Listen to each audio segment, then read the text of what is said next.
All right, I'm back with part 2 of my Southern Utah road trip recommendations. Again, there's so much to do in Utah. You don't have to stick with my list at all, but this is just a sample platter of some of the amazing things that Southern Utah has to offer. And everything on this list is dog friendly because my dog Leah was on this entire trip with me and she enjoyed all of these hikes right alongside me. All right, let's get back into it. Take Cottonwood Canyon Road to another few beautiful hikes. If you head from the north here, you're going to come to the Cottonwood Narrows trailhead.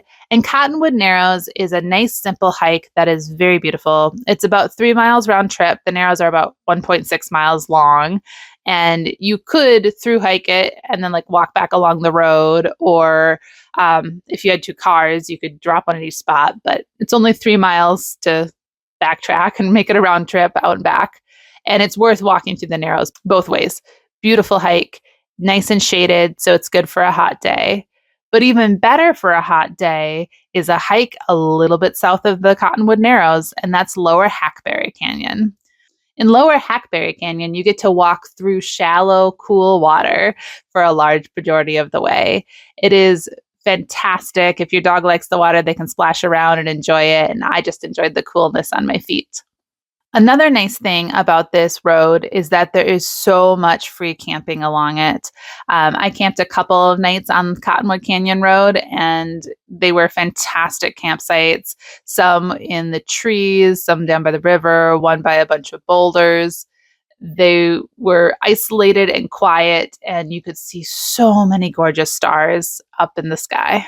So if you're looking for a good loop with a 4x4 equipped vehicle, driving Cottonwood Canyon Road and then back on Sukumta, that would make a lovely loop with plenty of opportunities for boondocking and finding great campsites and then wonderful, wonderful hikes along the way. Once you get off of Cottonwood Canyon Road, you can start driving west. And on the right side of the road, you're going to come across a short little trail called the Toadstools or Toadstool Hoodoos. This is just a 1.5 mile round trip to see a couple of fun balanced rocks on top of Hoodoos. You can make it a little bit longer by free roaming a bit through there, which we did, and we really enjoyed this area. It was pretty, but it's a nice short just on the side of the road hike. And then a couple miles later on your left, there's going to be another one of these short little scenic hikes to Catstair Canyon. And this one's not labeled well. So Toadstool Hoodoos, you're going to see a nice sign for, but Catstair Canyon is a little bit more hidden. There are 2 trailheads that you can use to access this canyon. The upper one is just a tiny little pull off on the left-hand side of the road. And that one you can park at, and then it's just a short half-mile walk down the canyon to see an area where they stacked a bunch of old cars, which is kind of cool. The lower trailhead, you have to actually open a gate and drive through and go to, but it's also worth going to as there's some really fun petroglyphs down there as well. You can walk through the canyon between them, but it's a little bit of scrambling and not super simple. So you have to come more prepared if you want to actually hike through the whole canyon itself from one end to the other. But most able-bodied hikers are going to be able to easily do the top and the bottom sections, and they are beautiful and worth seeing both. Just past Catstair Canyon is House Rock Valley Junction and the Coxcomb Road. This is where you are going to want to turn left to get to one of the best hikes in southern Utah, Buckskin Gulch. Buckskin Gulch is one of the longest continuous slot canyons in the world. There's different sources that report different lengths, but the BLM website says that Buckskin Gulch is about 16 miles long.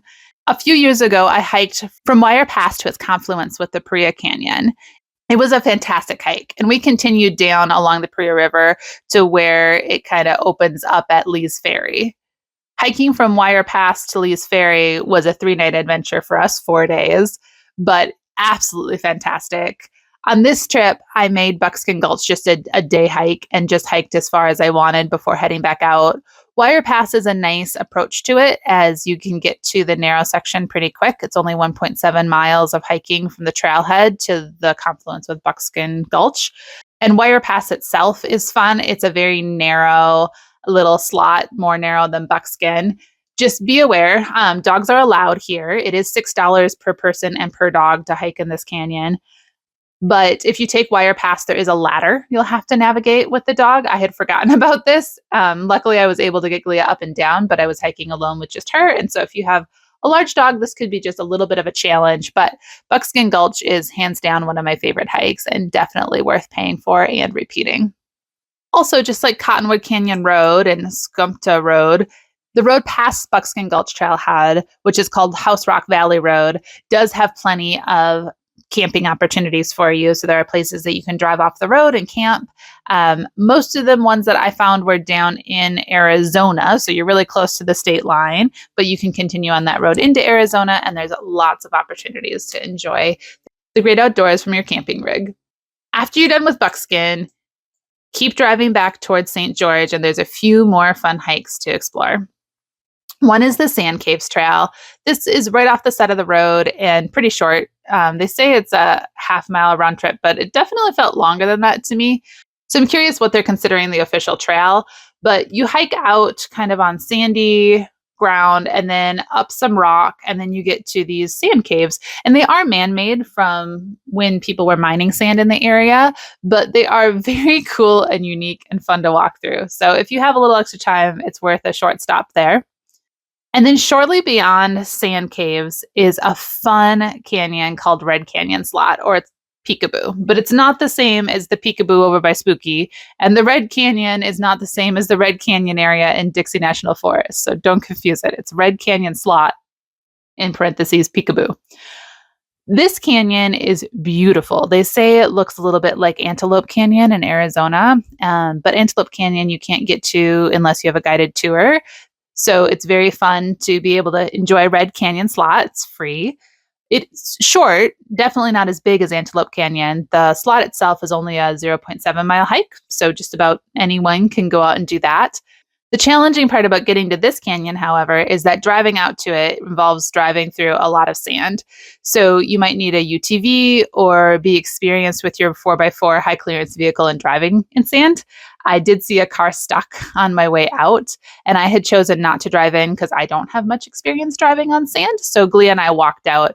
It's a really hot, sloggy hike, so it might not be a good one for hot weather. We definitely brought a bunch of water and stopped in the shade, but it was even a little warm for what we did. That being said, the canyon itself was gorgeous and well worth it. And the final hike on this list is Elkhart Cliffs Canyon. It's about 3 miles round trip to get out to Elkhart Cliff. The trailhead is kind of just a parking area right off the side of 89. If you're headed towards St. George and Zion, it's going to be on your right-hand side. And the Slot Canyon itself, you can't hike very far into unless you're going to be a little bit more technical with your approach. I do believe it may involve some rappelling to actually get all the way through it.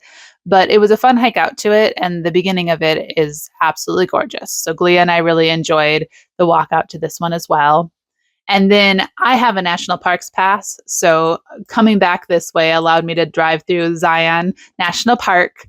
And if you come in from the east like this, you get to go through the Mount Carmel Tunnel and have Zion open up in front of you. And it is just absolutely gorgeous.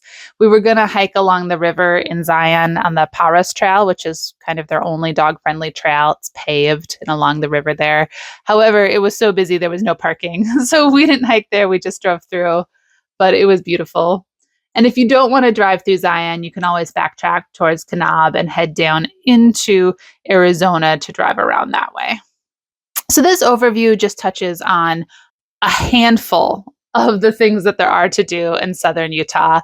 It is a beautiful area in the world, and I feel like I could spend months and months and months there and still have so much to go do and explore and see.